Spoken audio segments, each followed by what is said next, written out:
ভোটের হাওয়া কতটা গরম তা মোটামুটি আজকে মুখ্যমন্ত্রী খানিকটা বুঝিয়ে দিলেন। আর এই বিষয়ে, শুধু এই বিষয় না, আরও বিভিন্ন বিষয়ে আলোচনার জন্য আমার সঙ্গে আজকে আমার সহকর্মী রয়েছেন। আমার সহকর্মী সৌরজ্যোতি বন্দ্যোপাধ্যায়কে স্বাগত জানাবো আজকে। সৌরজ্যোতি,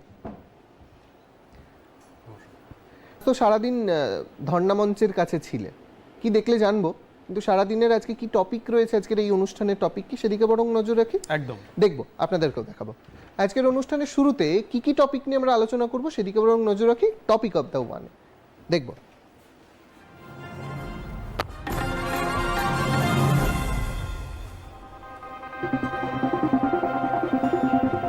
এসআই প্রক্রিয়ায় নাম বাদের প্রতিবাদে কলকাতায় ধর্নায় মুখ্যমন্ত্রী মমতা বন্দ্যোপাধ্যায়।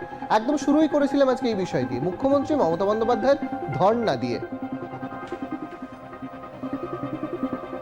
এবং সেই ধর্না মঞ্চে জয় গোস্বামী থেকে শুরু করে এহেন রাজনীতিবিদ সাধারণ মানুষও ছিলেন। বিভ্রান্তির হাতিয়ারে শান দিচ্ছেন মুখ্যমন্ত্রী। রাজ্যে আদৌ নির্বাচন হবে তো, প্রশ্নটা এখানে।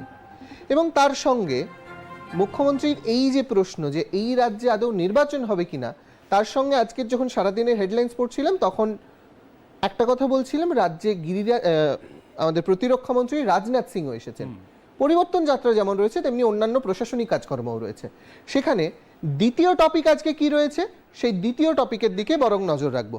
আজকের দ্বিতীয় টপিক কি আছে সেদিকে বরং নজর রাখি, দেখি।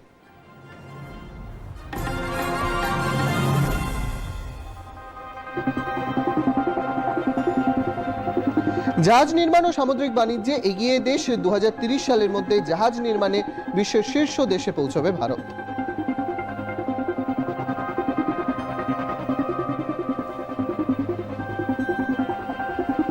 দু 2047 সালের মধ্যে বিশ্বের শীর্ষ 5টি দেশের মধ্যে অন্তর্ভুক্তির লক্ষ্য।